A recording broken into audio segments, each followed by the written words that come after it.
Hello. Some of you have been asking me to tell you the basics of how to study English literature. Many of you are BA students and you do not know what to study, how to study. And this is a video that will help you with the basics of English literature. English literature begins in the 14th century, 15th century. Okay, that is called the modern period. But before the modern period in the 14th, 15th century, there was the medieval period, and before that the ancient period. Now this modern period means the period of Akbar in India, the period of Queen Elizabeth in England. Have you heard of Queen Elizabeth the First? Right now also there is a Queen Elizabeth, that is Queen Elizabeth II. So 16th century was the time of Elizabeth in England. English literature is generally the literature of England, but today when we talk about English literature, it is almost like world literature. We also talk about American literature, we talk about literature in English from across the world, from Africa, from India, from other post-colonial countries, etc. The ancient period in England means the period of the Celts. The Celts were the original inhabitants of England, C-E-L-T-S. And their literature is not very important these days. In an advanced level, you need to study about Irish, Scottish, Welsh, etc. literature. These are all different parts of England, okay? United Kingdom, different parts of United Kingdom. United Kingdom is an island. Near United Kingdom, there is Ireland. Once upon a time, it was part of England. And in United Kingdom, we have three major regions: Wales, Scotland, and England. So there is Ireland, then Wales, Scotland, and England. You should definitely look up the map of United Kingdom to understand all this better. Okay, so I was saying that in the ancient period, there was the Celts. The original inhabitants of England were the Celts. And after that came the Romans to rule England. All this is in the BCs, okay, very, very long ago. And after that, the Anglo-Saxons came. The Anglo-Saxons came from the continent, that is Europe, and they settled down in England. And today, most of the English people are Anglo-Saxon. The original English people are Anglo-Saxon. And the Anglo-Saxon period is called the Old English period. In the Old English period, there is a famous epic called Beowulf. There are major writers like Caedmon, Venerable Bede, etc. But in our syllabus, they are not very important. Old English literature is not considered very important in our syllabus. And then Old English period ended with the Norman conquest of 1066. That is 11th century. Old English period ended in the 11th century. And after that came the medieval period or Middle English period. The Middle English period is the time when there is a lot of power given to the Catholic Church. The Catholic Church became all powerful and they became corrupt also. And by the end of the medieval period, the Catholic Church was replaced by the Protestant Church. Have you heard of Protestant Church? The Protestant Church is very prominent in England as well as America. And when the Catholic Church changed into Protestant Church, it is called Reformation. And this happened in a period called Renaissance. In the 14th, 15th, 16th centuries in England and Europe, there was something called Renaissance. Renaissance means a rediscovery of what it means to be human. There is a new pride in what is human. Human beings are given importance and human beings are considered very valuable. Their experience is valuable. Their emotions are valuable. So that happened in the Renaissance period. And the Renaissance period took place in the 14th to 16th centuries. Just before the Renaissance, at the end of the medieval period, we have our greatest writer, earliest writer. He's called the father of English literature. He is Geoffrey Chaucer. Geoffrey Chaucer wrote the Canterbury Tales. Okay, you have to study Canterbury Tales in MA. The general prologue to the Canterbury Tales, that is considered very important, very famous. And after the period of Chaucer came the Renaissance period. In the Renaissance period, there were very major writers. You know, one major writer is Shakespeare. And in Shakespeare's time, there were others like Francis Bacon, Christopher Marlowe, and In this period, there was a flowering of English literature. There's the golden age of English literature. At this time, a lot of tragedies were written, sonnets were written. So when you study English literature, you should study the different kinds of literature, the different genres, genres, the different genres like poetry, drama, then fiction. Within fiction, you have novel and short story. Within poetry, you have lyric poetry, epic, narrative poetry, and different kinds of poetry like that. So you should look up all these genres. The very important book where you will get all these details is A Glossary of Literary Terms by M.H. Abrams. Very important book, okay? A Glossary of Literary Terms by M.H. Abrams. And during this time in the Renaissance period, there were also other major writers who wrote about religion, etc., like John Milton. He is considered the last of the Renaissance writers. The Elizabethan period was in the 16th century. I told you this. The Elizabethan period was in the 16th century. And this is the time of Shakespeare. Queen Elizabeth was the last of the Tudor monarchs. There was the Tudor dynasty. Queen Elizabeth was the last of the Tudor monarchs. The family of kings, they are called dynasties. You should know about dynasties also. Tudor dynasty is very famous in England. After the Tudors came the Stuarts. And after the Stuarts came the Hanoverians. And the Stuarts ruled in the 17th century. Okay? The Stuarts ruled after Queen Elizabeth in the 17th century. During this time in England, one important event happened in the 17th century. That is called the Civil War. The Civil War, any civil war is an internal war within a country.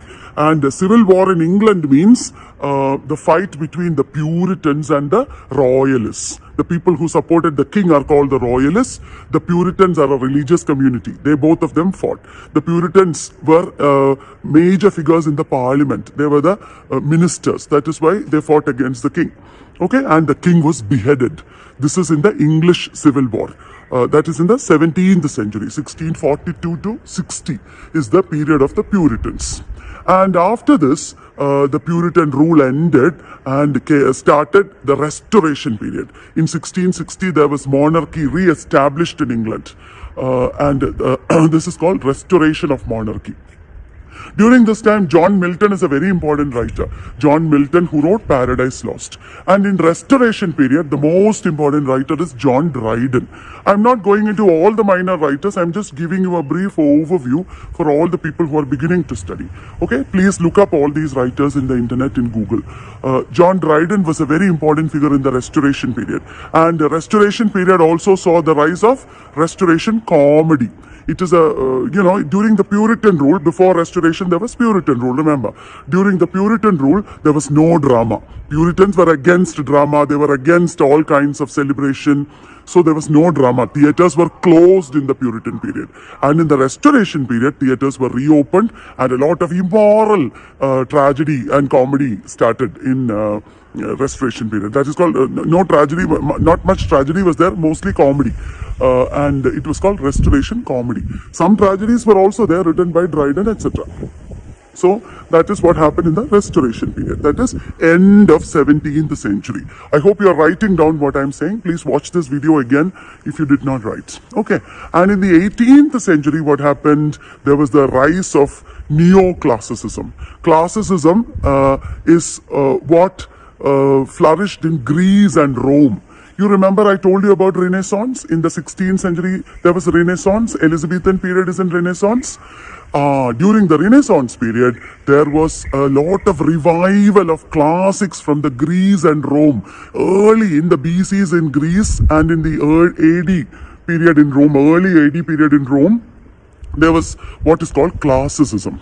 And in the Renaissance period, classicism was the model for all the writers. Classicism means belief in reason, not emotion. Belief in reason, thinking, ideas, and also belief in order. discipline. When you write, you should follow rules. There should be order. All this is called classicism, classical values. And in the 18th century, after Renaissance, once again there was a classical period. It is called neoclassical period. Did you understand? So first I was telling you Old English period, then Middle English period, ended with Norman conquest. Started with Norman conquest. Old English period ended with Norman conquest. Middle English period started with Norman conquest. And Middle English period ended in Renaissance. Renaissance was the revival of Greco-Roman classics, Greek and Roman classics. And after Renaissance came the 17th century, the time of John Milton and John Dryden. And in the 17th century, there was the Civil War, in which the king was beheaded. And in the 18th century, there is the neoclassical period. Did you understand? So, in the neoclassical period, there is a revival of classical values of order, of rules, of reason. And the most important writer of the neoclassical period was Alexander Pope. Alexander Pope is the important writer of the 18th century, the neoclassical period, also called the Augustan period. Did you understand? And during the Augustan period or early 18th century started novel writing, prose became important, poetry was also there, but prose became very important. And at the end of the Augustan period or early 18th century, there came romantic revival. There was a revival of romantic values. That means instead of reason, emotion became important, subjectivity became important. People began to write from their own subjective perspectives. They began to write about emotions. They began to write about nature. All that happened at the end of the 18th century. This is called romantic revival. Did you understand? In the romantic revival, there were poets who wrote in a romantic style. They were called the transitional poets. The transitional poets. Among the transitional poets, there were the graveyard poets also. Transitional poets and graveyard poets. And there were also Gothic novelists at this time. In the Romantic Revival period, there were also Gothic novelists. Did you ever hear about Castle of Otranto? Castle of Otranto is a Gothic novel. Okay, these are early Romantic writers. And then came the high Romantics, the major Romantics came in the 19th century. The major Romantics are Wordsworth, Coleridge, Byron, Shelley, Keats. You might have heard of them already. You might have studied them in school days also. Wordsworth's Daffodils, haven't you studied in school days? Wordsworth, Coleridge. Coleridge wrote The Rime of the Ancient Mariner. Have you studied that poem?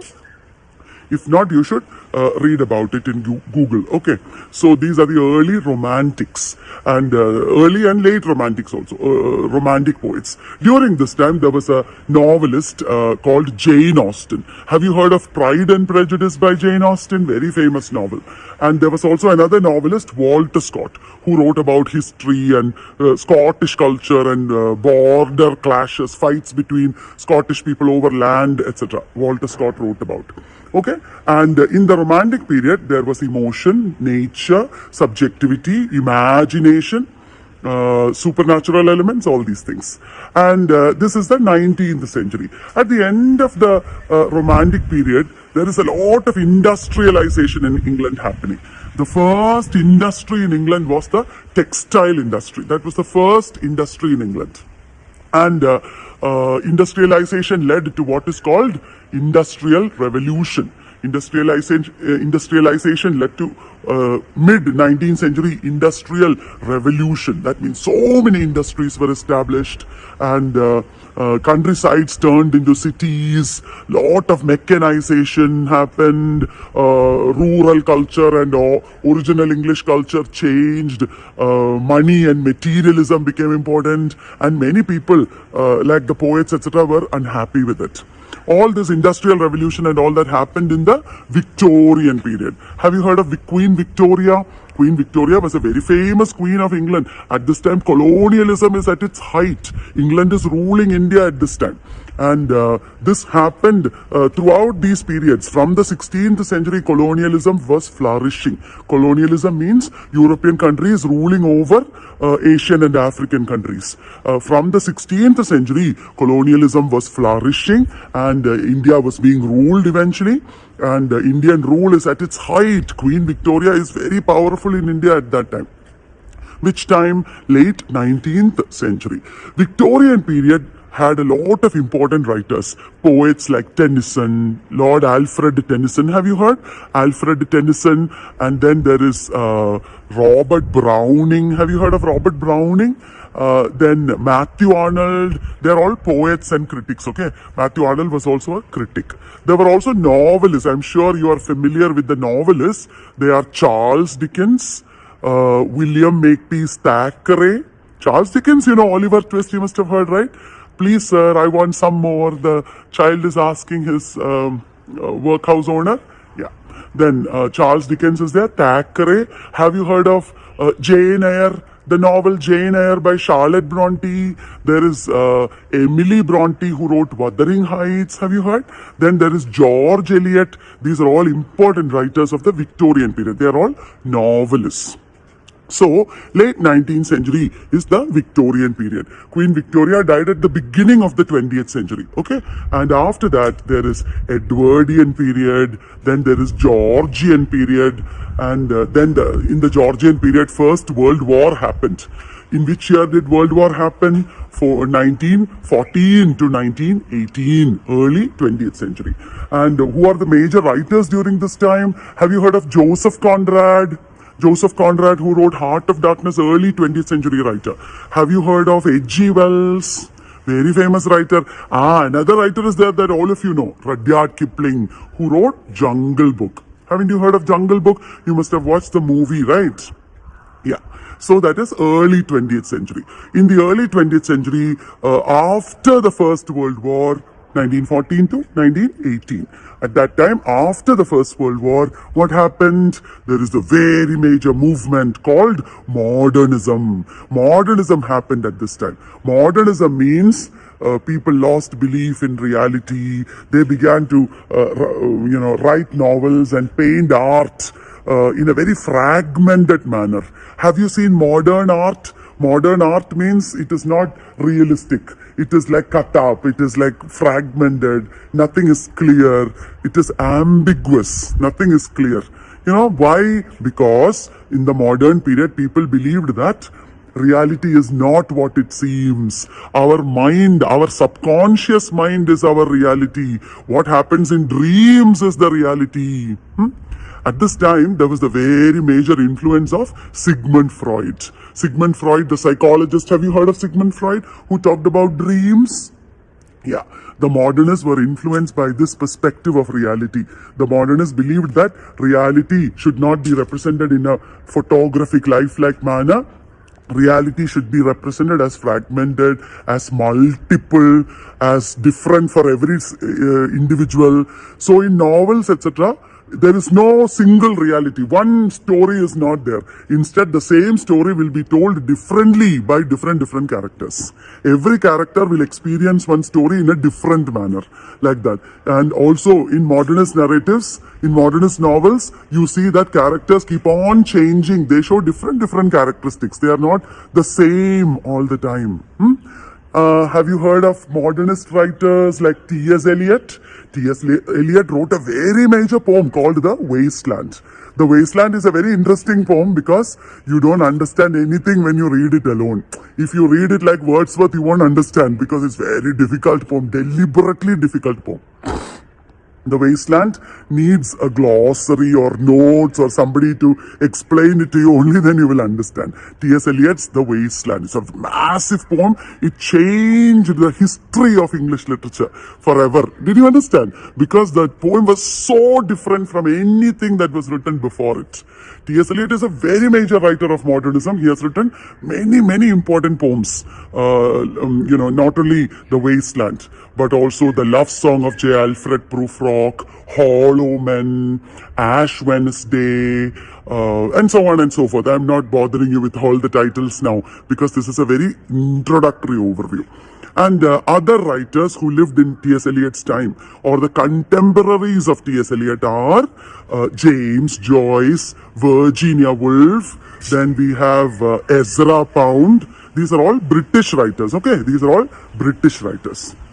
And after modernism came the Second World War. The Second World War was from 1939 to 1945. This is the period after modernism. Big disaster. America dropped atom bombs on Hiroshima and Nagasaki. There was a lot of bombing, and so many innocent people died. Do you know there is a whole lot of novels which are anti-war, against war, showing that war is unnecessary, war is bad. So many novels have been written at this time as a result of the Second World War. Second World War novels is a genre in itself. Genre means a type of literature, a kind of literature. So like you say, drama, etc. Second World War novels is a kind of literature, a genre in itself. After the Second World War, we call it the post-war period. Post-war period. A lot of writers immediately after the Second World War began to write about evil, began to write about corruption in society. A very important writer is George Orwell at this time. In the post-war period, a very important writer is George Orwell. Another important writer is William Golding. George Orwell's Animal Farm in 1984, William Golding's Lord of the Flies. These are very famous. Okay? And after this, developed postmodernism. Like modernism, there was another school that developed after this called postmodernism. Postmodernism, is like modernism. But when modernism showed reality as fragmented, as cut up and multiple, they were crying about it, they were worried about it, they wanted reality to be whole or unified once again. They are lamenting, they are crying and complaining that reality is so broken, it is so multiple, there is no more unity. They are crying about it. But postmodernists are happy about it. Postmodernists believe that no unity is even possible, unity is not necessary. Our Salman Rushdie, you must have heard. Salman Rushdie is a very major postmodern writer. He lives in England only. He lives in Britain. And there are many postmodern writers who wrote different genres, like detective and crime fiction, science fiction. At this time emerged women's writing also. Women's writing from the margins. A lot of ethnic minorities. What do you mean by ethnic minorities? Ethnic minorities means people who do not belong to the main community. The people who do not belong to the mainstream. The minority people also began writing. So many voices began to be heard in the post-war period, in the postmodern period. So many new communities began to write about their experiences and express their problems. You know. And today we have also the gender minorities also writing. We have religious minorities writing. It is a very diverse period. Our postmodern period is a very diverse period. So many different kinds of writers writing at this time. And in the contemporary times, we have a lot of digital literature also. Literature has moved away from the, written form towards adaptations in media. We have films and TV programs, web series, etc. Literature has changed completely in the cybernetic age. Till now, I was talking about British literature. Now I have to introduce briefly American literature and other literatures also. American literature was actually the literature of the British people who came from Britain to America. They went to the New World, it was called. They went to the New World and started living there. And it was in the 17th century that they really went to America, to the New World, and established their life there. At first, American literature was about diaries, letters, journals, travelogues, etc. And eventually, American literature began to be written properly. Publishing houses started. In the 18th and 19th centuries only, proper American literature came into being. In the 18th, 19th centuries, proper American literature came into being. The earliest of the American writers were associated with American revolutionary period. America got independence from Britain in the 18th century. It was in 1776 that Declaration of Independence came in America.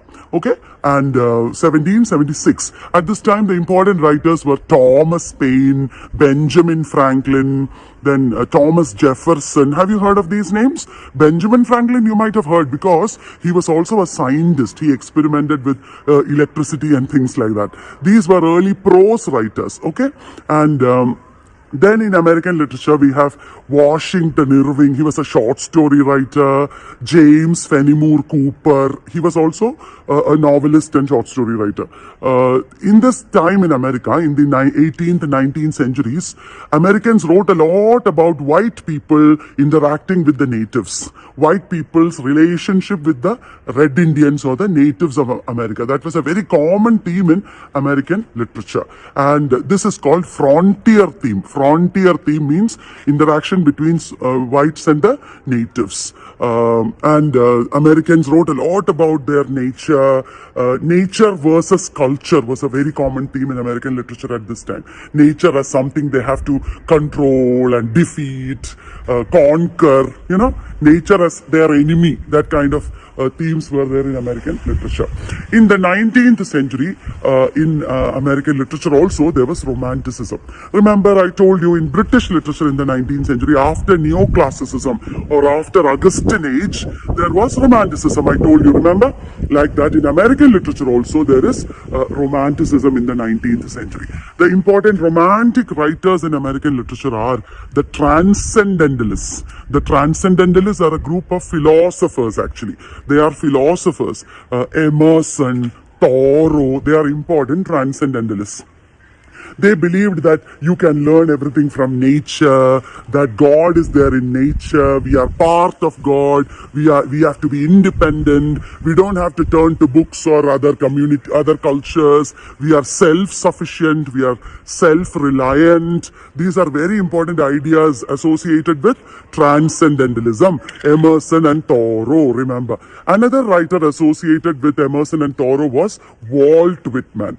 Walt Whitman was a very major poet, and Walt Whitman gave importance to the ideal of democracy. Democracy is a value of American culture. American culture is deeply rooted in individualism and democracy. The importance of the individual, the importance of a democratic culture where everybody is equal. That is very important in American literature. And Walt Whitman advocated these ideas of individualism and democracy. Did you understand? Walt Whitman wrote a very famous book called Leaves of Grass. Please look up all these writers in Google, okay? And I'm speaking fast because this is a video, and I hope you will listen to the video, watch the video again, so that you will understand everything, and write down all the points also. Now, I was talking about Emerson, Thoreau, and Walt Whitman. Other romantic writers of America at this time were Emily Dickinson. She was a very major poet, even though much of her poetry was not published in her lifetime. After her death, she became very famous. And then there were two other people called Nathaniel Hawthorne and Edgar Allan Poe. Also Herman Melville. Nathaniel Hawthorne, Herman Melville, Edgar Allan Poe. These people were romantics only, but they wrote about very dark passions and cruelty and violence. They were called the dark romantics. Okay, Hawthorne, Melville, and Edgar Allan Poe, they were called the dark romantics. They were against transcendentalism also. And in America at this time, there was slavery, okay? Slavery was there in America. African Americans, people from Africa were brought as slaves. African Americans were the slaves in America. And you know what happened? In the 19th century in America, there was the Civil War. Again, in America also Civil War. Like it happened in Britain in the 17th century, American Civil War took place in the 19th century. Okay? Which year? 1861 to 65, American Civil War. And in American Civil War, Abraham Lincoln was the president at that time. He abolished slavery. Slavery was stopped in America. At this time, Americans had a very great belief in themselves. They believed that we can be rich, we can be powerful. Just before the Civil War, in 1840s and 50s, gold was discovered in California in America. And this gave rise to a feeling of optimism. They believed in success. They were hopeful. This is called American dream. So after the American Civil